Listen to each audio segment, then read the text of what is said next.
መጽሐፍ ውስጥ የተሰበሰቡ 66ቱ መጽሐፍቶች የራሳቸው የሆነ ዋጋ አላቸው። በየዘመናቱ የተገለጠ እውነትና ብርሃን ይዘዋል።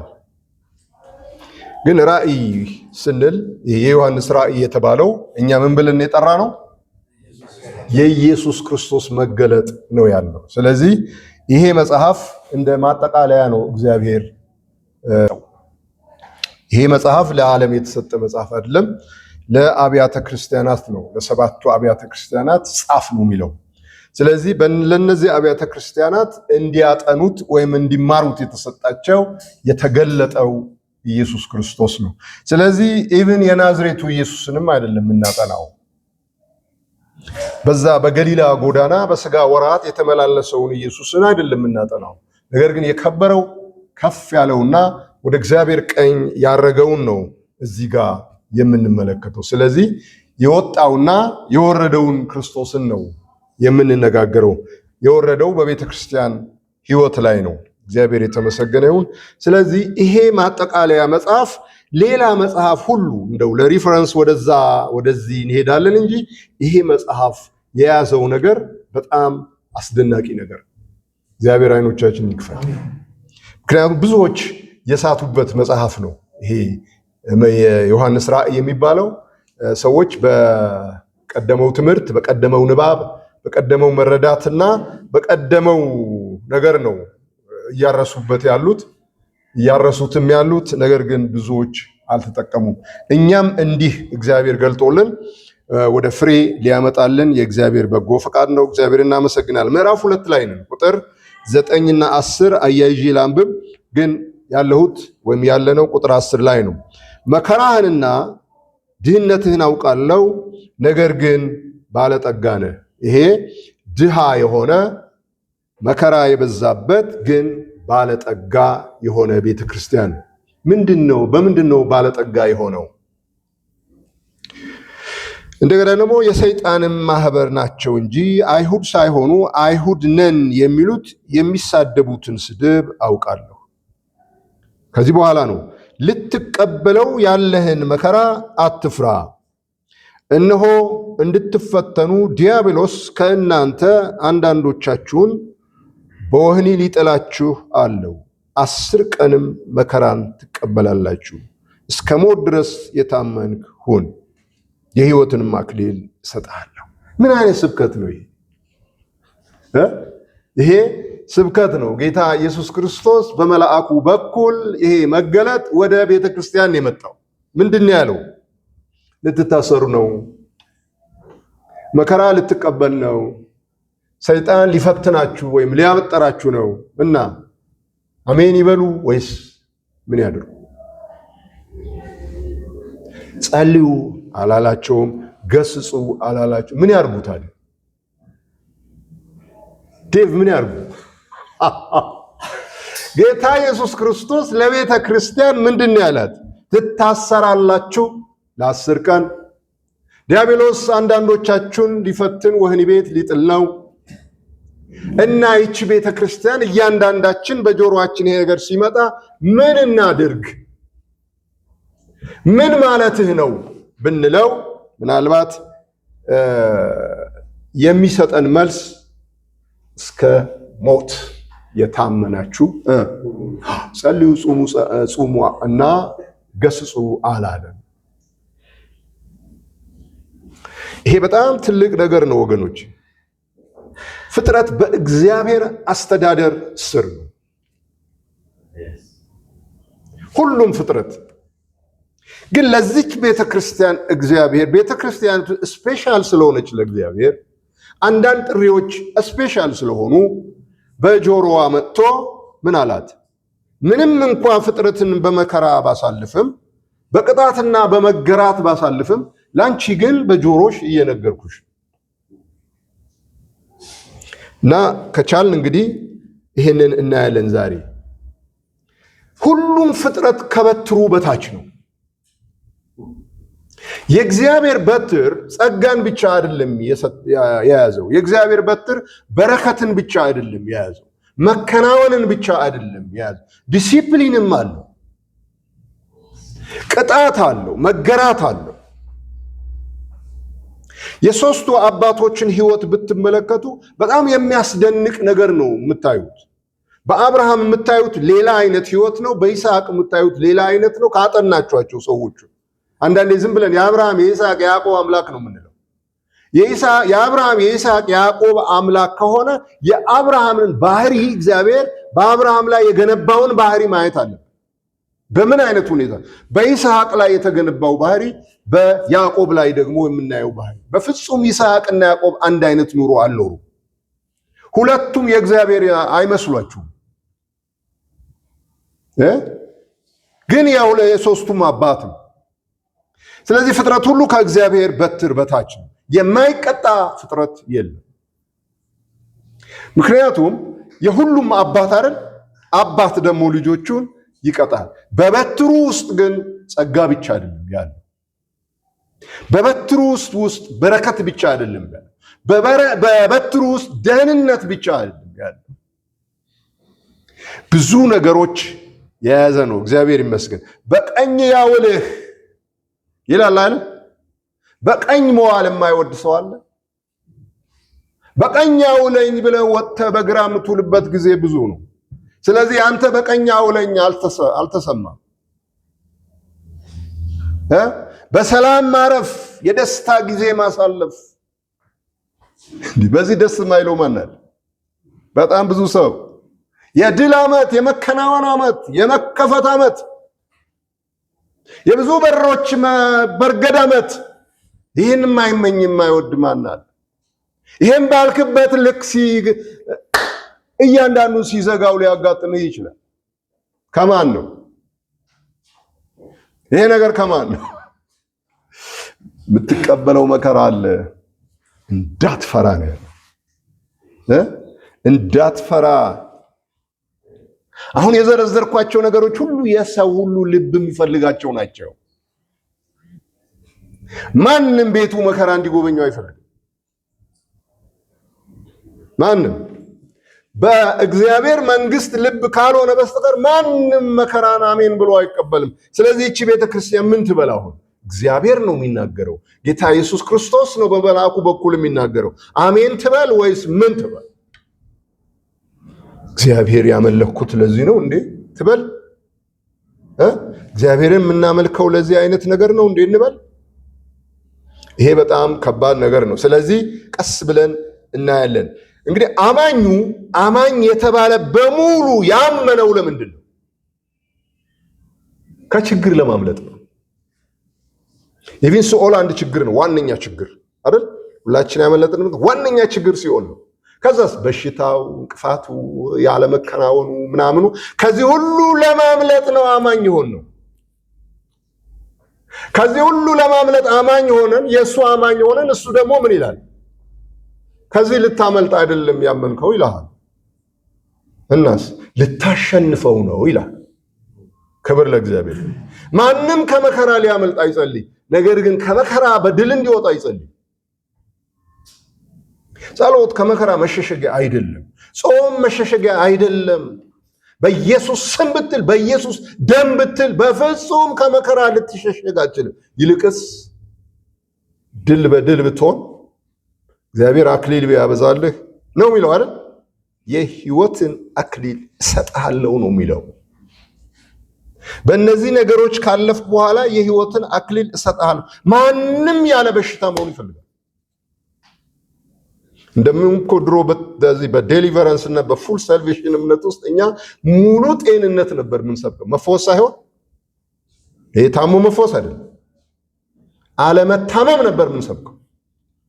በእኛ ወንጌል አለመታመም ነው እንል ነበር። ቀስ ብሎ ሲቆነጥጠን ምናምን ወንጌል ምን ሆነ? የለም እንደዚህ አይነት ወንጌል የለም። በአለመታመም የሚሉት ወንጌል የለም። ግን በመታመም ውስጥ ሰይጣን ሊፈትንህ ነው አይደል? ይፈትናችሁ አይደል? በመታመም ውስጥ የእግዚአብሔርን ያቺ የቅባት እጅ፣ ፈዋሽ እጅ እናያለን። እግዚአብሔርን ፈዋሽ እንለው። እኔ ፈዋሽህ እግዚአብሔር ነኝ። በሽታ ሳይኖር እንዴት ነው የሚፈውስህ? ሳትታመም እንዴት ነው የፈውስ አምላክ መሆኑን የምታውቀው? ስለዚህ እኔ አሁን ተነስቼ በሽታ እየሰበኩ ነው ማለት ነው? አይደለም። ለዚህ ማመን የለብንም። ያለ በሽታ ለመሆን አናምን፣ ያለ ፈተና ለመሆን አናምን። ለዚህም አላመንም። ስለዚህ እምነቱ ለዚህ እንዳልሆነ እግዚአብሔር ያ ዘመን ኪሳራ ነው እያለ ነው። አሁን መገለጥ እያወራ ነዋል። በዚህ መገለጥ ውስጥ ምን አለ መሰለ? መከራ ልትቀበል ነው፣ አትፍራ። የመከራ አይነት አልተዘረዘረም። በዓለም ላይ ሳላችሁ ምን አለባችሁ? መከራ አለባችሁ። የመከራውን ዝርዝር 1 2 3 ብሎ አላስቀመጠም። በዓለም ሳላችሁ ነው። ስለዚህ ከዓለም እንድታወጣቸው አልለምንህም ነው የሚለው፣ ከክፉ እንድጠብቃቸው እንጂ። እንግዲህ በፊታችን ባለ መንግስት ሰማያት ጉዞ ላይ ነን። እያንዳንዳችናል ለእግዚአብሔር መንግስት እየተጓዝን ነው። ወደ ሙላቱ ለመግባት እየተጓዝን ነው። ያለ ፈተና ልንሆን አንችልም። ያለ ችግር ልንሆን አንችልም። ያለ መከራ ልንሆን አንችልም። ስለዚህ ለዚች ቤተክርስቲያን ምስጢር የሆነ ነገር ነው የሚናገረው። ምናልባት በዚህ መጽሐፍ እምነታችንን እግዚአብሔር እያረመው ነው የሚሄደው። ቀድሞ ያመንነውን ነገር እያረመው ነው የሚሄደው። ስለዚህ እኛ በደንብ እንዲገባን ያስፈልጋል ማለት ነው። እግዚአብሔር ይርዳል። ይሄ በእግዚአብሔር መንግስት ውስጥ ወይም ደግሞ በወንጌል ውስጥ በፍጹም ያለ ችግር፣ ያለ መከራ፣ ያለ ፈተና መሆን የተማርንበት ትምህርት እውነቴን ነው የምላችሁ ደርዝ ያለው ሐሰት ነው። እንዲህ አይነት ወንጌል በክርስቶስ ኢየሱስ ወንጌል አናገኘውም፣ በጳውሎስም አናገኝም። ግን ምን ይጠቅማል? እስቲ እናስብ። መከራ ምን ይጠቅማል? ስቃይ ምን ዋጋ ነው? የባለፈ እንዳልነው የሰይጣን ወንጌል ምንድን? ሰይጣን መጽሐፍ ቅዱስ አለው ብያቸዋለሁ። ምንድን ነው የሰበከው? የመጀመሪያ ስብከት የመጀመሪያ ስብከት አትስከሪ፣ አታመንዝሪ አላላትም ሴትዮ። ወደ ፊልም ቤት አትሂጂ፣ እንደዛ ቦታ አትሂጂ፣ እዛ አታድርጊ ምን አላላትም። በውኑ ይህን ፍሬ እንዳትበሉ እግዚአብሔር አዟልን? ስብከቱ ቀጠላል። እንደዚህ አለች። እሱ ምን አለ? ሞተን አትሞቱ፣ መከራ የለም ማለት እኮ ነው። ችግር የለም። ነገር ግን ምን ትሆናላችሁ? እንደ እግዚአብሔር ትሆናላችሁ። ባለፈም ብያቸዋል። እንደ እግዚአብሔሮች፣ እንግሊዝኛውን ብታ እንደ እግዚአብሔሮች ትሆናላችሁ። እናንተ እግዚአብሔሮች ትሆናላችሁ እንጂ ሞተን አትሞቱ። ጥሩ ክርስቲያን ትሆናላችሁ። ጥሩ የእግዚአብሔር ልጆች ትሆናላችሁ። ሞት፣ መከራ፣ ፈተና የለብህም። ድህነት የለም። ይሄ የሰይጣን ወንጌል ምክንያቱም አንብቤያለሁ አይደል? የሰይጣን ወንጌል መከራን የሚከላከል ወንጌል፣ ሞትን የሚከላከል ወንጌል፣ አሮጌውን ሰው በእኔ የሚያኖር ወንጌል ነው። ስለዚህ መከራዬና ሞቴ ለመከራ ለአሮጌ ሰው ነው እንጂ ሌላ አይደለም። የእኔን አሮጌ ሰውነት የሚገለው መከራ ብቻ። በፍጹም ጾምና ጸሎት አሮጌውን ሰው አይገልም። ብዙ ጊዜ ብያቸዋለሁ። አሮጌው ሰው ቀንድ አውጣ ነው። ሲጸለይ ሲጾም ቤተክርስቲያን ሲኬድ ምን ያደርጋል? እንደ ቀንድ አውጣ ይደበቃል። ከአምልኮ ሲሄድስ አሮጌው ሰው ብቅ ይላል። ቤት ውስጥ፣ መስሪያ ቦታ፣ መንገድ ላይ ምናምን የአሮጌው እንትን ብቅ ይላል። መንፈሳዊ ሰው ስታዩስ ስብስብ። ይሄ ያለ ሞት የሚነገር ወንጌል ነው። ያለ መከራ የሚነገር ወንጌል ነው። ስለዚህ አይዞህ ነው ወገኖች። ሰው ያለ መከራ እንዲኖር አይደለ እንዴ ዘይት ገዝቶ ሱቁ በራፍ ላይ የሚረጨው? ውሃ ገዝቶ አይደል? አላጋጠማችሁ? በቃ ሱቄም ስራዬ ቦታዬም ምንም አትድረስ ብሎ ውሃ ገዝቶ ምን ይረጫል? ጸበል አውግዘን ጸበል ስንረጭ ተገኘን አይደል? ለማንኛውም ይሄ ብቻ እንዳይመስላችሁ። ሰው መንግስተ ሰማያት ለመሄድ የሚጣደፈው ለመሰላችሁ በዓለም ላይ ካለው መከራ ለማምለጥ ነው። ይሄ ሊሆን አይችልም። ወደ እግዚአብሔር መንግስት እንድንገባ በብዙ መከራ ነው የሚለው። የእግዚአብሔር መንግስት እነዛ ኃይለኞች ወይም ግፈኞች ምን ያደርጓል? ይናጠቋታል ነው የሚለው። የኃይል ጉዳይ ነው፣ የአሸናፊነት ጉዳይ ነው እንጂ የመሸሽ ጉዳይ አይደለም። ወንጌል ምንም መሸሻ የለውም፣ መጋፈጥ ብቻ ነው ያለው። ስንሸሽ እውነትን እንሸጠዋል። ስለዚህ አትፍራ ነው የሚለው። እግዚአብሔር የተመሰገነ ይሁን። ይሄ እግዚአብሔርን ደስ የማያሰኘው ነገር ብዙ ነው በህይወታችን ውስጥ፣ በአገልግሎታችን፣ በልምምዳችን ውስጥ እግዚአብሔር እነዚህን እንዳሉ አውቆ ነው። አያችሁ፣ የጳውሎስ መልእክቶችን በደንብ አጥኗቸው ምን አይነት መልእክቶች እንደሆኑ። የቆሮንቶስ መልእክት ምን አይነት መልእክት ነው? ችግር የበዛበት የገላትያ መልእክት። ስለዚህ እነዚህን በሙሉ አየ፣ መንፈስ ቅዱስ መጣ፣ ለቤተ ክርስቲያን ደግሞ ጥርት ያለ ነገር ነው። ህይወት ይሄ ነው ያላቸው።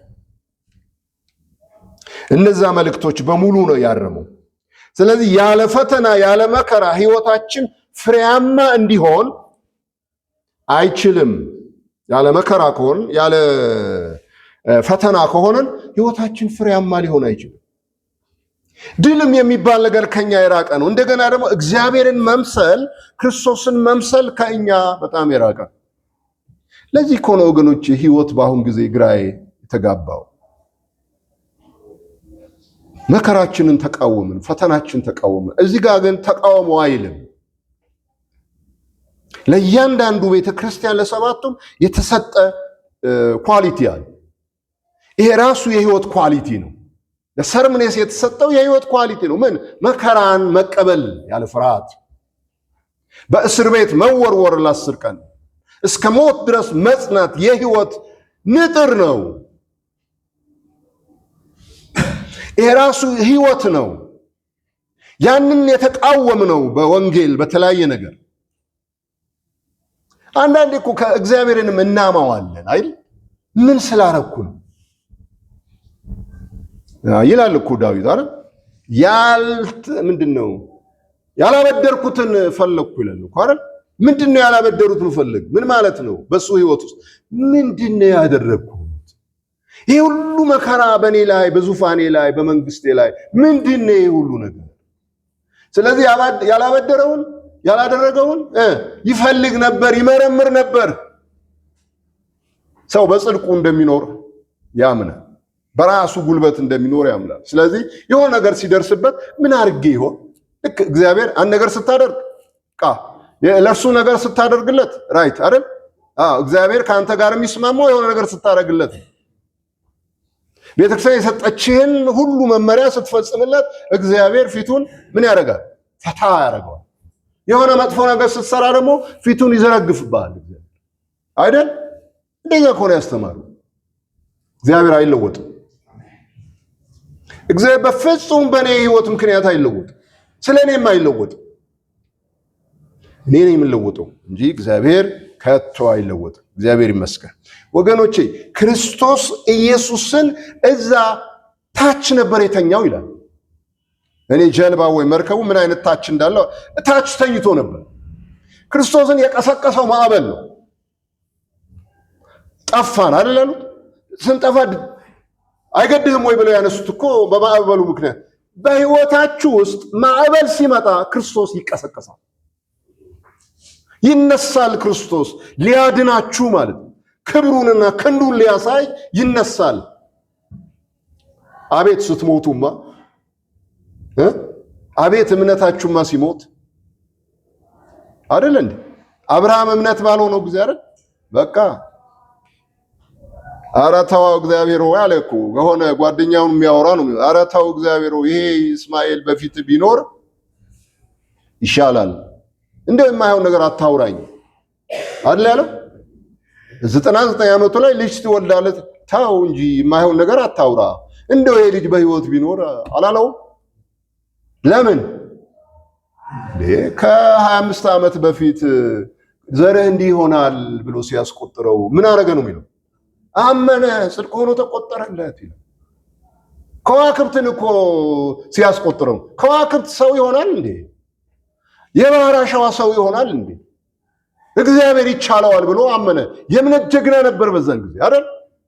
አሁን መጣና ከ25 ዓመት በኋላ ወንድ ልጅ ትወልዳለህ ይለዋል። ከዋክብትም አላስቆጠረውም። እንዴት ይሆናል አለ። እምነቱ የት ሄደ? አሁን እምነት የለውም። አሁን ያ የእምነት ጀግንነቱ የለም። አቤት እንዲማ ስትሆኑ እና ምን እንሁን? እንድካም ብለን እንድካም ይቻላል? ይሄስ አይቻልም። ከዛሬ በኋላ እኔ ደክሜ በእምነት እግዚአብሔርን አነሳስ አይባልም፣ አችልም። ግን በህይወት ውስጥ እግዚአብሔር ድካም ሲያመጣ እግዚአብሔር ሊነሳ ነው ማለት። ለዚህ ነው ስደክም ያኔ ኃይለኛ ሆናለሁ ያለው። እኛ የምንለው አይነት ድካም አይደለም ጳውሎስ የደከመው፣ ወይም ቤተክርስቲያን የምትለው አይነት ድካም አይደለም። ከቤተክርስቲያን መቅረት አንድ ድካም ነው አይደል? የሆነ ቦታ መሄድ አንድ ድካም፣ የሆነ ነገር ማድረግ አንድ ድካም ነው። ጳውሎስ እንደዚህ አይነት ድካም አይደለም የደከመው። ድካም ማለትም ይሄ አይደለም። እንደዚህ አይነትም ድካም አንሰብክምኛ አይደል? ስለ መጠጥ ቤት ድካም አንሰብክምኛ። ብትሄድ ምንም አይደለም ብለን አንሰብክም። እኛ የምንሰብከው ሌላ ድካም ነው። እግዚአብሔርን እናይ ዘንድ እግዚአብሔር የሚመጣበት ድካም አለ። ስለዚህ ክርስቶስን የቀሰቀሰው ያ ሰዎችን ያስፈራውና ያስደነገጠው ማዕበል ነበር። ስለዚህ ማዕበል ይምጣብን አንልም ማናችንም። ከባድ ነው አይደል? አዎ። እርሱ ግን ሲያመጣው ክርስቶስ በጎናችን ይቆማል። እስጢፋኖስ ሲወገድ ነው ኢየሱስ የቆመው ሊያበረታው ማለት ነው። ስለዚህ በመከራ በፈተና በስቃይ ያለፉ በጣም ብዙ ሰዎች አሉ። ብዙ ማህበረሰብ አለ፣ ብዙ ሀገር አለ። ወገኖች ቅድም ብያለሁ፣ እግዚአብሔር ማነው? ዓለም ወይም ፍጥረት ከእግዚአብሔር አስተዳደር ስር ነው ያለው። እግዚአብሔርን አያውቁም የምንላቸው ሀገሮች በብዙ አይነት መከራ አልፈዋል። እግዚአብሔርን አያውቅም የምንለው ሰው በብዙ አይነት መከራ አልፈዋል። ስለዚህ ውስጣቸው ለፈጣሪ ሲቃትት ይሰማል። አንዳንድ ሀገሮች ግን አልተማሩም ከመከራቸው። ምሳሌ እንደኛ ሀገር አይነት ማለት ከግርፋታችን አለመማር በጣም ከባድ ነው። አሳማ ወይም እሪያ አሰር ሲበላ አይቶ ይሄ እኮ የአእምሮ ግርፋት ነው አይደል? የሚሰጠው አልነበረም ይላል። እነዛ እሪያዎች አሳማ ሲበሉ ለሱ ግን የሚሰጠው እንዴት አይነት ግርፋት ነው ወገኖች! አሳማ በሚበላው ትቀናለህ? አሳማ የሚበላውን ትመኛለህ? ይሄ ግርፋት አይደለም? ክብር ለእግዚአብሔር። ያ ሰው ግን ተማረ። እግዚአብሔር ይርዳል። ሀገራችንን እግዚአብሔር ይርዳት። በምትቀበለው ግርፋት እንዴት አለመማሯ በጣም የሚያሳዝን። መንግስት አይማር፣ ሃይማኖት ቤት አይማር፣ ፖለቲከኞች አይማሩ። ምንም ከምንቀበለው ግርፋት አለመማር የበለጠ ደግሞ ግርፋት። ይሄ በጣም የሚያሳዝን ነው። ስለዚህ እርሱን ለመምሰል እየነጠርን ያለነው። ይህች ቤተክርስቲያን እየነጠረች ሊፈትናችሁ ሲል ሊያጠራችሁ ማለት ነው። ሊያነጥራችሁ ማለት ነው። ያ እግዚአብሔር የሚፈልገው መልክ በእናንተ ሊያወጣ ማለት ነው። ስለዚህ እግዚአብሔር ሊያነጥረን ይዋጋናል። የሚዋጋለት ደግሞ ኤጀንት አለው ወይም ወኪል አለው። የእግዚአብሔር ተዋጊ ኤጀንት ማን ነው? ሚካኤል አይደለም። አንተን የሚዋጋበት ኢዮብ የተዋጋበትን አይደል? ኢዮብን በተዋጋበት እግዚአብሔር አንተን የሚዋጋ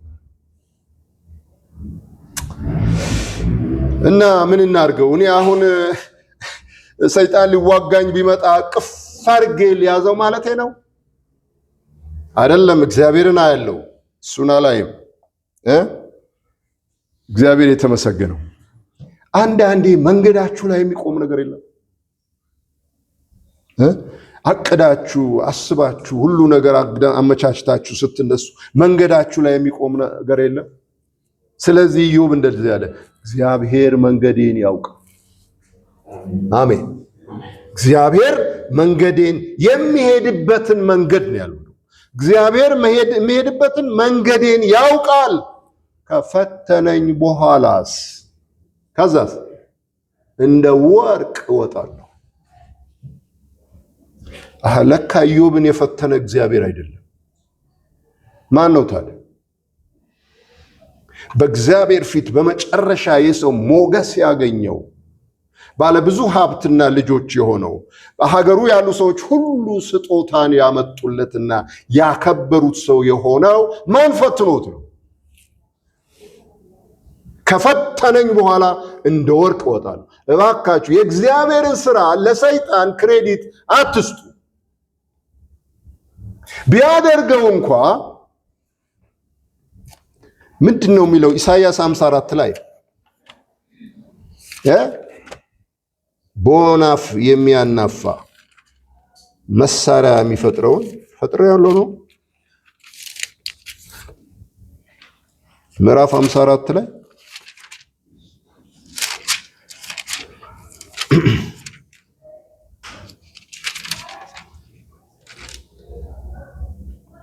ይህን ጥቅስ የሚረዳኝ ሰው ካለ ማውጣት ይችላል። ቁጥሩን አለማወቄ ነው። ቁጥሩን እኮ አለማወቄ ነው።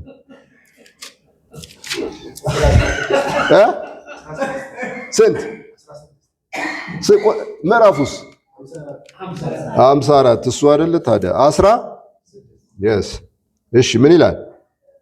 እነሆ ፍሙን በወናፍ የሚያናፋ ለስራውን መሳሪያ የሚያወጣ ብረት ሰሪ እኔ ፈጥሬአለሁ፣ የሚያፈርሰውን እንዲያጠፋ ፈጥሬአለሁ። ብዙ አፍራሾች አሉ፣ እንዲያጠፋቸው ፈጥሬአለሁ። ወናፍን የሚያናፋ ያንን ሁሉ ያደረግኩት እኔ ነኝ። ስለዚህ ሰይጣን ባህሪውን በአንተ ላይ ሊያመጣ የፈጠረው ማን ነው? እግዚአብሔር ነው። ከፈተነኝ በኋላ ወጣለሁ እንደ ወርቅ። ስለዚህ እግዚአብሔር መንገዳችንን የሚሄድበትን መንገድ ያውቃል። በሉት እስቲ እግዚአብሔር የሚሄድበትን መንገድ ያውቃል። አወጣጣችንም እግዚአብሔር ያውቃል። ልወጣ ነው የወረወረኝ እንጂ ልጠፋ አይደለም። እግዚአብሔር እንደዛ አይነት ባህሪ የለውም። ልንገራችሁ አንድ ነገር፣ እግዚአብሔር የሚቀጣው ከባህሪው። አሜን። እስቲ ይህን ነገር በሉት እባካችሁ ለልባችሁ። እግዚአብሔር የሚቀጣው ማንንም ሲኦል ያግባ ሌላም ቦታ ይክተት የሚቀጣ ከምኑ ነው? ባህሪው ምንድን ነው? ፍቅር ነው። ከፍቅር ነው የሚቀጣው እንጂ እግዚአብሔር ከጭካኔ አይደለም። በሰው ስቃይ ደስ ሊለው አይደለም።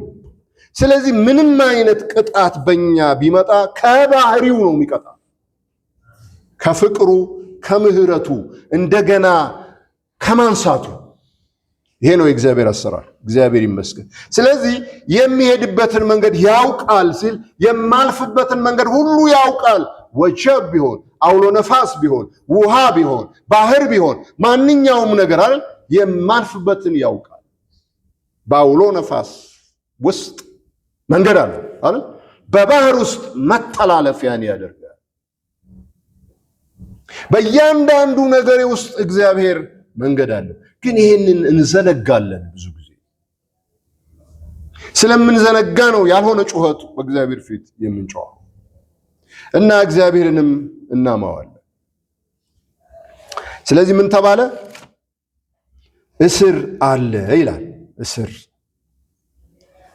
10 ቀን ሌላ ጊዜ እናየዋለን። ይሄን ግን ሊያስራችሁ ይፈልጋል። 10 ቀን ትታሰራላችሁ። እስር ታውቃላችሁ?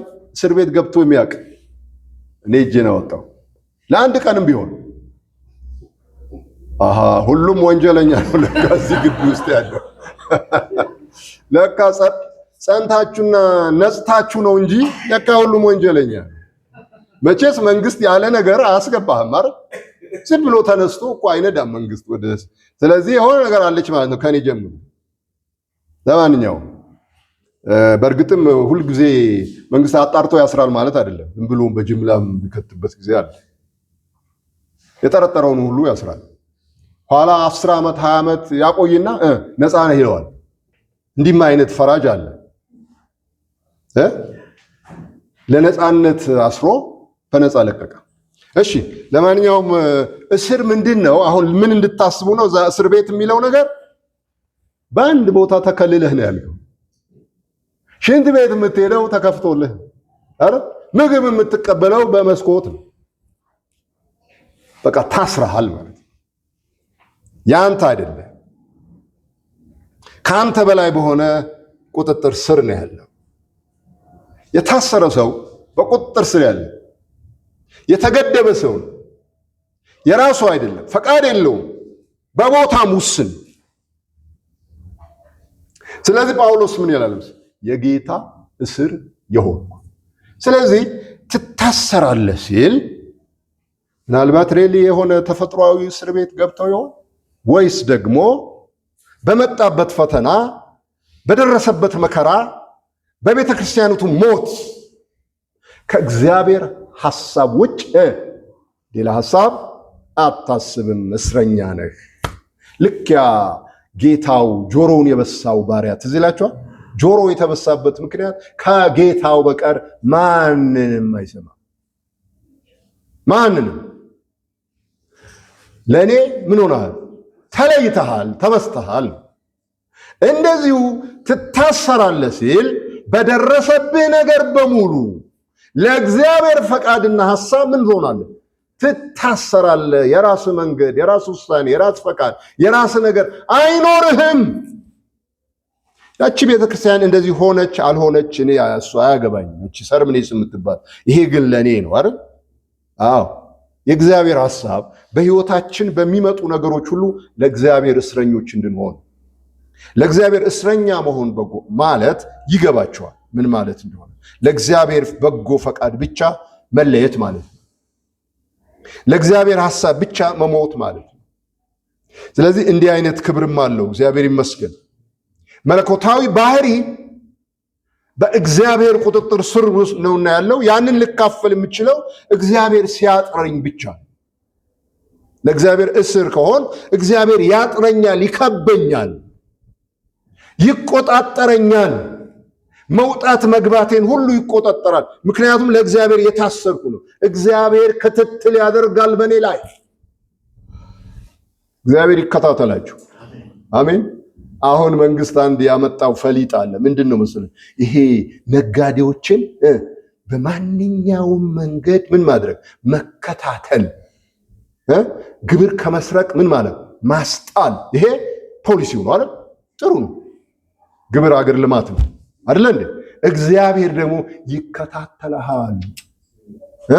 ግብር እንዳትሰርቅ ግን አይደለም። ለምንድን ነው? ይከታተልሃል ዞር እንዳትል፣ ወደ ሰይጣን ማህበር እንዳትገባ። ምክንያቱም የሰይጣን ማህበር ናቸው እንጂ ወደ ሰይጣን ማህበር እንዳትገባ፣ ወደ ሰይጣን ትምህርት ዞር እንዳትል እግዚአብሔር ይከታተልሃል። ዞር ስትል ሰብሮ ይመልሳል። አይደለም? በሬ ስታርሰው እንደዚህ ቢያረግ ጅራፍህን ትሰጠዋለህ፣ ዞር ይላል። የበሬ መውጊያ ሲባል አልሰማችሁም? የበሬ መውጊያ ምንድን ነው? መሳፍንት መጽሐፍ ላይ ታነባል። የበሬ መውጊያ እኔ አስባለሁ በሬ ሲታረስ በእኛ ሀገር ማለት በኢትዮጵያ ጅራፍ ነው፣ የበሬ መውጊያ የለውም። ግን በዛ ሀገር ምናልባት መውጊያ ይኖረው ይሆን? በሬ ዞር ሲል ወይ የሆነ ነገር ሲያደርግ ጠቅ፣ ከዛስ ነቃ ብሎ ይሄዳል አይደል? የስጋ መውጊያ ይብስብሃል አይደል? ብትቃወም ይብስብሃል። እግዚአብሔር መውጊያ አለው። ዞር ስትል ወጋ ያደርግሃል። ነቃ ብለህ ምን እንድትሆን መለስ እንድትል ነው፣ ሌላ አይደለም። ስለዚህ እግዚአብሔር ይከታተለናል ስንል ይህንን ያደርጋል። ነፃ መሆን፣ መባረክ፣ መቦረቅ፣ መሞላቀቅ፣ ማቀማጠል በእግዚአብሔር መንግስት አይቻልም። ቤተክርስቲያን ግን ሞልቃቃ ህዝብ ነው እየፈጠረች ያለችው አይደል? ሚኒስትሪዎች ሞልቃቃ ህዝብ እየፈጠሩ ነው። ዘንጥ ለክርስቶስ ሞልቃቃ ህዝብ ውስጡ እኮ በኖራ የተለሰነ ግድግዳ እንደሚለው ነው። በመቃብር ውስጥ ያለ አጥንት ሰውን የሚገል ነገር የሚያወጣ አይቻልም በእግዚአብሔር መንግስት። ስለዚህ እግዚአብሔር የተዋቸው ብዙዎቹን ለዚህ ነው እንዴ ዘመኑ ተፈጸመ የእግዚአብሔር መንግስት ቀርባለች ካለ በኋላ የእስራኤል መስዋዕት ለስንት ዓመት ነው የቀጠለው? 70 ዓመት። ተፈጸመ አለ ጌታ፣ ሄዶ ሞተ፣ እንደገና ተፈጸመ አለ። ግን መስዋዕቱ ቀጠለ። የወንጌል ስብከት፣ አምልኮ፣ የተለያየ ነገር ቀጥሏል። እግዚአብሔር ግን ከተወው ብዙ ጊዜ ነው። ይቻላል። ግን የሚገርማችሁ ነገር እግዚአብሔር ማነው ዘመኑ ተፈጸመ ያለው ቃል በእርግጥም ዘመኑን ፈጽሞት ውስጡን ምን ያደርግ ነበር? የአይሁድን የብሉይን ስርዓት እየበላው ነበርና አንድ ዘመን ላይ ደረመሰው። ስለዚህ ሰው ፍርስራሹን እያደረገ ቢቀጥል ዋጋ የለውም። አይን ካላችሁ የእግዚአብሔር መንግስት ቀርባለች። አሮጌው ስርዓት ፈርሷል። የለም። ይሄ የምታየው ምንድን ነው ብትለኝ እኔ ያላየውም የለም። ስለዚህ እግዚአብሔር ይሄንን ያደርጋል። ነፃ መሆን የማይፈልግ ሰው አለ? ቅድም ከተዘረዘሩ ነገሮች ነፃ ሰው፣ እኔ ነፃ ሰው ነኝ። ይሄ በስሜት ነው። መባረክ፣ በሁሉ ነገር መባረክ። ይሄ የጌታ መንገድ ነው ወይ ወገኖች? በመከራ ብትባረክ ምን ትሆናለህ ይላል እኮ። ይህንንም አለ። ስለዚህ ነፃነታችንን እያጣንበት ያለ ብዙ ነገር አለ በህይወታችን ውስጥ። ነፃነት ነው ይሄ ለኔ ነፃነት ነው ብዬ ያስኩት ነገር ያሳጣኝ ብዙ ነገር አለ። እግዚአብሔር ያመጣዋል ያንን ነገር። እሱ አይደለም ነፃነት ይለኛል። ለወንጌል መከራ መቀበል ቅድም ብያቸዋለሁ። መንግስተ ሰማያት እንኳን ልንሄድ የምናስበው የዘንባባ ዝንጣፊ ይዘን ምን ለማድረግ?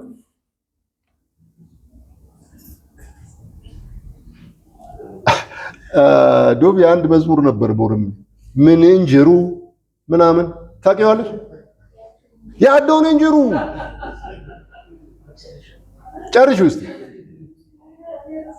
ያደውን ምን መከራ የለም የት? ለዚህ ነው የምትመኘው ብቻ ከዚህ ልውጣ እንጂ እዛ ያደውን እንጀሩ ዘምረነዋል። እየጓጓን በምናባችን እየተሳብን የእግዚአብሔር መንግስት ቀርባለች፣ እነሆ በመካከላችሁ ናት አይደል? መከራ አለ። ወደ መንግስት ስትገባ አድርስ። ልንገራችሁ፣ የሲኦል ደጅ ነው እኛ ላይ የተለቀቀው። ደጁ ተከፍቶብናል። ይህን ወንጌል በሰማን ጊዜ ስንቱ ነው ንግዱ የከሰረው? አምደ ኢየሱስ መርካቶ ብዙ ወንድሞች መጥተው በአንዴ ነው የሾቁት። ኧረ ይሄማ ሌላ ነገር ነው የሚባለው እውነት ነው አለና ሰው ወደኋላ ተመለሰ። ንግዱን ጀመረ፣ እንደገና አንሰራሩ። እኛ እዛው ነን። ግን ምን ሆነን? ምንም አልሆነም። ስለዚህ መንግስተ ሰማያት ለመሄድ ከመከራ ለማምለጥ አይደለም፣ እግዚአብሔርን ለመውረስ ነው። እግዚአብሔርን መውረስ ደግሞ የቦታ ጉዳይ አይደለም፣ አሁን ነው። የጊዜም ጉዳይ አይደለም፣ አሁን ነው። በዘመናችን ክብር ለእግዚአብሔር። እንደውም ልንገራችሁ፣ መከራ ባለበት አሸንፈህ መኖር ነው እንጂ መንግስተ ሰማያት ማለት መከራ በሌለበት ምን ታሸንፋለህ? ምንም ነገር መከራ በሌለ ምን ታሸንፋለህ? እስቲ ልንገር፣ ከእግዚአብሔር ጋር ከሆንክ 40 ቀን አትበላም። ምን ያደርግልሃል? እግዚአብሔር መብልህ ነው። ሙሴ 40 ቀን አልበላም ማለት ጾም አይልም እኮ አልበላም። ምን ያደርግለታል? አሁን ስለ ረሃብ ሊፈትነው ሊመጣ ይችላል በእግዚአብሔር ፊት ነው። ስለዚህ አንተ መንግስተ ሰማያት ከሄድክ በኋላ ስለ መከራ ምን ታስባለህ? የለማ። ነገር ግን መከራ ባለበት ድል ብትነሳ እግዚአብሔር ከአንተ ጋር መሆኑ ምስክሩ ይህ ነው። እግዚአብሔር ይመስገን። እንዲህ ነው የእግዚአብሔር አሰራር። ግን ዮሴፍን አስቡ ወገኖች፣ ዮሴፍን አስቡ። ለምን ታጭቷል? ለዙፋን፣ ለክብር፣ ግብፅንም እስራኤልንም ለመመገብ እግዚአብሔር ራእይ ሰጥቶ የእግዚአብሔር መንግስት ቀርባለች ለእናንተ። የእግዚአብሔር መንግስት ተገልጣለች። ምን ልትሆኑበት እንዳለ ደግሞ ተነግሯችኋል። ስለዚህ ዮሴፍን አስቡ፣ ዮሴፍን ምሰሉ። ለዚህ ከታጨን ከፊታችን ምን አለ? ጉድጓድ አለ አይደል? መሸጥ አለ፣ መጠላት አለ፣ መሰደድ አለ፣ መከራ መቀበል አለ፣ መደፈርም አለ፣ መነወር አለ፣ የስም መጥፋት አለ። እኛ የጀመርን ጊዜ እኮ እኔ የገረመኝ ነገር 7 ሚስት አለው አሉኝ። እኔ የት እንዳስቀመጥኳቸው አላውቅም። 7 ሚስት። ይሄ ወሬ ከድሬዳዋ ነው የመጣው እና ብዙ ነገር ነው በህይወታችን የሆነው፣ ግን አልጠፋንም። እግዚአብሔር ይመስገን። አሁን ድንጋይ ብትወረውሩብኝ ይሻላል ወይስ ቃላት ብትወረውሩብኝ? የትኛው ከባድ? ድንጋይ እኮ ቆዳዬን ነው የሚበሳው አይደል? ጭንቅላቴን ነው የሚፈነክተው። ቃሉስ መንፈስን ይሰብራል። ቃል የወረወሩብን ብዙ ናቸው። ድንጋይ እንዳይወረውሩ መንግስት ከለከላቸው፣ ህግ አይፈቅድም አይደል? ቃላታቸውን ወረወሩ፣ ጸሎታቸውን ወረወሩ። ግን የሚገርመው ነገር ተመልሶ ራሳቸውን ወጋቸው። አሁን በካሳ ላይ የሚናገር ሰው የለም፣ በድብቅ ካሉ። ለምን? እግዚአብሔር ያንን መንፈስ መጥቶታል። ያ ጉልበት የላቸውም። አሁን ይህንን ወንጌል የሚቃወሙበት ኃይል የላቸውም። ለምን መሰላችሁ? ተዝረክርከዋል። መንፈሳዊ መዝረክረክ ገጥሟቸው። ስለዚህ የእግዚአብሔር መንግስት መቃወም አይችሉም። በእኛ ላይ የመጣው ነገር ግን አጠነከረ። ይህም ከጸጋው ነው፣ በእኛ አይደለም። እግዚአብሔር ይመስገን። ጸጋው ነው ይህንን ያደረገው። ክብር ለእግዚአብሔር ይሁን። ለዙፋን ይጫወታሉ፣ እነሱ ለመንግስት ይጫወታሉ፣ ለመውረስ ይጫወታሉ። የእግዚአብሔር መንግስት ወንጌል የሚሰብኩ ግን ለመከራ ይጫወታሉ። የለም እንደዚህ አይነት ነገር። እግዚአብሔር ይመስገን። እግዚአብሔር ታላቅ ነው። ፍጽምና በመከራ ብቻ ነው የሚሰራው። ስለ ሞት ፍጹም አትሆን የምንለው ይሄ አንድ የምንገባበት ከተማ ስለገባን ፍጹም አንሆን። ከተማው የለም እንጂ እኔ እርግጠኛ ሆኜ ነገር ከተማ የሚባል ነገር የለም። እኛ የእግዚአብሔር ከተማ ነን። ጽዮን የእግዚአብሔር ከተማ ብለው ይጠሩሻል። የእግዚአብሔር ከተማ እኛ ነን። ምንም የምንገባበት ከተማ የለም። ያቺ ከተማ ደግሞ በወርቅ ነው የተሰራችው። ጎዳናዋ ወርቅ ነው አይደል? ያ ወርቅ ምንድን ነው ብትሉ የመንግሥተ ሰማያትን ትመስላለች። መልካሙን ዕንቁ የሚሻ ነጋዴን ትመስላለች። ባገኛት ጊዜ ከዛስ ሁሉን ሽጦ ገዛ። ያቺ ከተማ የተሰራችበት ዕንቁ ያ ነጋዴ ባገኛት ዕንቁ ነው። ነጋዴው ደግሞ ያገኛት እንዴት ነው? ሁሉን ሽጦ ነው። ስሙን ሽጦ፣ ክብሩን ሽጦ፣ ሕይወቱን ሽጦ ነው። እግዚአብሔር ይመስገን። ባህሪ ቅድም ያልኩት ያ ጌታን የመሰለ መለኮታዊ ባህሪ የሚሰራው በመከራና በመገራት ነው። ልንገራችሁ፣ የያዕቆብ አጨራረስና የይስሐቅን አጨራረስ አጥኑ። መጽሐፍ ቅዱሳችሁ ላይ ሄዳችሁ ሁለቱ እኩል አንድ አይነት ሁኔታ አልጨረሱም። ያዕቆብም ኤሳውም በዳሰሳ ነው አይደለ? ልጆቻቸውን የባረኩት በዳሰሳ ነው። ግን ይስሐቅ በዳሰሳ ብቻ ነው፣ ያዕቆብ ግን በእውቀት። ያ እውቀት የተገኘው አወቅኩ ነው ያለው መጨረሻ። ዮሴፍ እጁን ሊያስተላልፍ ሲፈልግ አይደል? አወቅኩ ነው ያለው። ያ ዕውቀት በትምህርት አይደለም፣ መጽሐፍ ቅዱስ በማንበብ አይደለም። መጽሐፍ ቅዱስ የለም በዛ ሰውዬ ዘመን እና በምንድን ነው? በያዕቆብ ላይ የደረሰው ነገር እጅግ ታላቅ መከራ ነው። እግዚአብሔር በመረጠው ላይ የእግዚአብሔር ሰው በሆነው ላይ እግዚአብሔር ለዘላለም ስሙን በሚያስቀጥልበት ሰው ላይ የሆነው መከራ እጅግ ታላቅ ነው። ስለዚህ በቀልድ ይሄ ዙፋን መጫወት አይሰራም። ወርሳለሁ መጫወት አይሰራም። እግዚአብሔር በሕይወታችን የሚያመጣው ነገር አለ። የአባት ቅጣት ልጅነትን ይሰራዋል። እንደገና አባትነትን በልጅ ላይ ምን ያደርገዋል? ያመጣዋል። ክብር ለእግዚአብሔር ይሁን። እግዚአብሔር መልካም ነው። ልጅነትን ስናውቅ የደረሰብን ነገር እጅግ ታላቅ ነው። ግን ይሄ ልካችን በቃ ልካችን እንደ ልጅ እግዚአብሔርን ሰማን፣ የእግዚአብሔርን መንግስት ሰማን፣ አወቅ። የደረሰብን ነገር ልካችን አሁንም ከኛ ጋር ካለ ልክ ነው። ስለዚህ መከራ፣ ፈተና፣ ብዙ ችግር ምን ያመጣል? ቃል ያመጣል፣ ጥበብ ያመጣል፣ መደመጥንም ያመጣል። ጊዜ አለ በሰው ህይወት ውስጥ የምንደመጥበት ዘመን ይመጣል፣ መከራ ያገኘው ሰው። ስለዚህ መጨረሻ ላይ ኢዮብ ተደመጠ፣ ተፈለገ። ዛሬ ለምንድነው ቤተክርስቲያን የማትደመጠው? ለምንድነው የማትፈለገው? ልንገራችሁ፣ ቤተክርስቲያን እኮ በአሁን ጊዜ አጨብጫቢ ናት። አም ሶሪ ቱ ሴ አጨብጫቢ ናት። የሐሳብ ተቀባይ ናት። የጫኑባትን ነገር በሙሉ የምትቀበል ኖ ማለት አትችልም። ልክ አይደለም ማለት አትችልም። ምክንያቱም ጥበብ የለም፣ መከራ የለም፣ መገራት የለም። የእግዚአብሔር እጅ ከነሱ ሸሽቷል። ማሰማት አይችሉም፣ መናገር አንችልም። እግዚአብሔር ይፈውሰን። እንዲህ አይነት ውድቀት ላይ ነው ያለነው።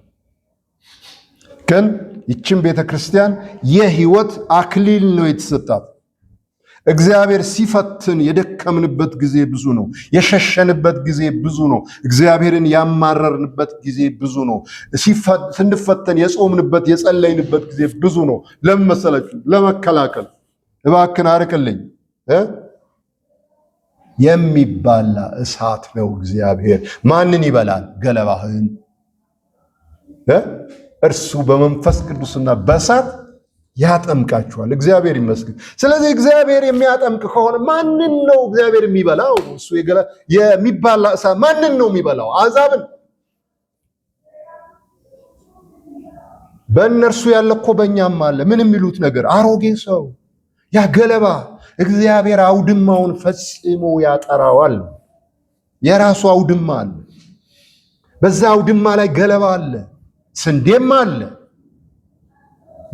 በሁላችን ውስጥ ገለባም አለ፣ ስንዴም አለ።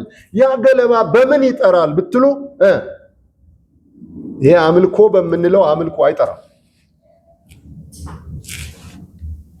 የሆናችሁት የምትሆኑት ነገር በሙሉ በማድረግ አይጠራም። እግዚአብሔር ግን በሕይወታችሁ የሚያመጣው እሳት አለ። ሊፈትናችሁ ነው የሚል ልትቀበለው ያለህን መከራ አትፍራ።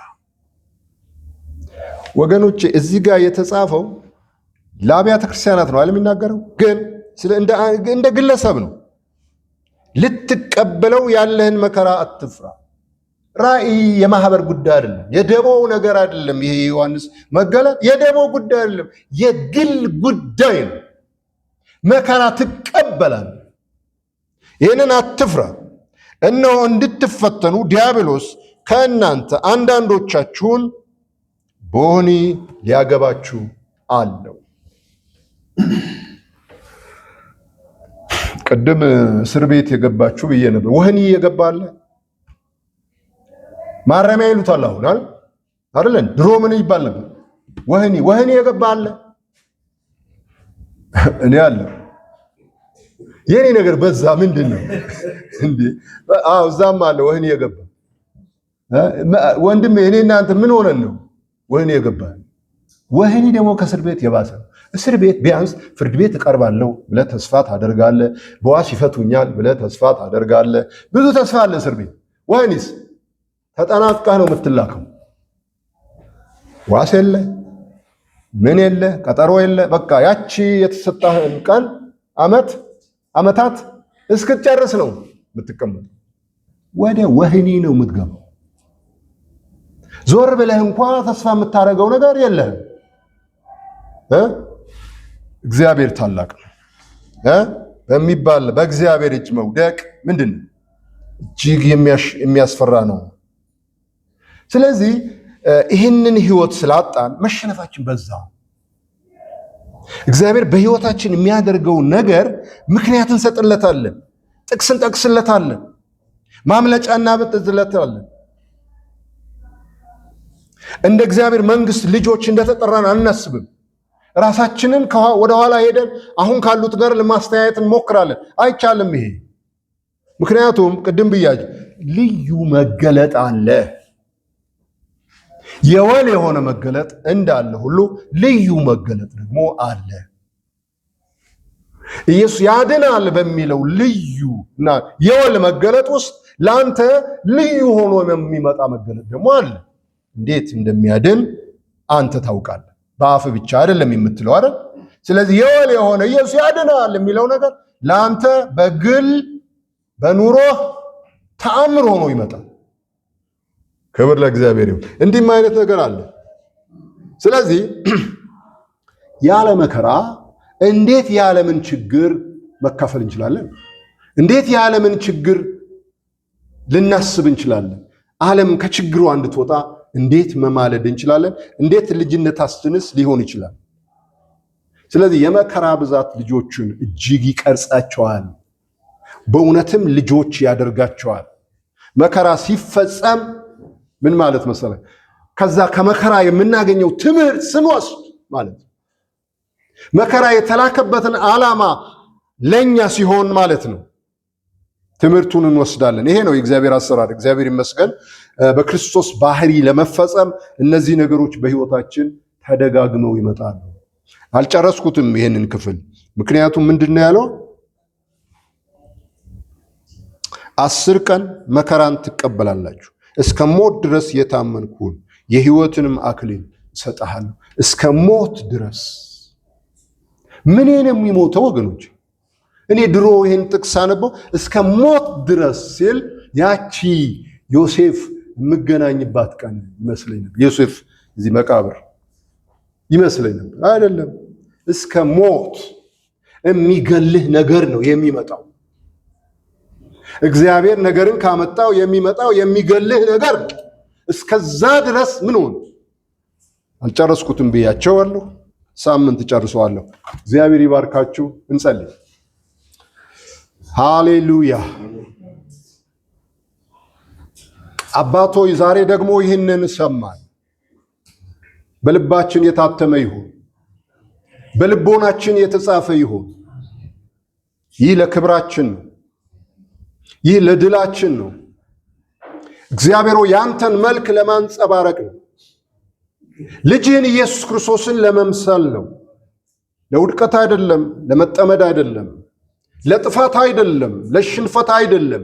እግዚአብሔር ያዘጋጃት ይህች መንገድ የምንሄድባት መንገድ አንተ የምታውቃት ጽድቅን ታስተምራለች፣ እግዚአብሔርን መምሰል ታስተምራለች። በዓለም ላይ እግዚአብሔር ምስክርነትን ታመጣለች።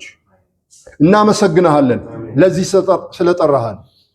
ጸጋህ ይበዛልናል፣ ማዳንህ ይመራናል። እግዚአብሔር በትርህ ከበትርህ በታች ብንሆን እንኳ ምርኩዝህ ደግሞ አለ።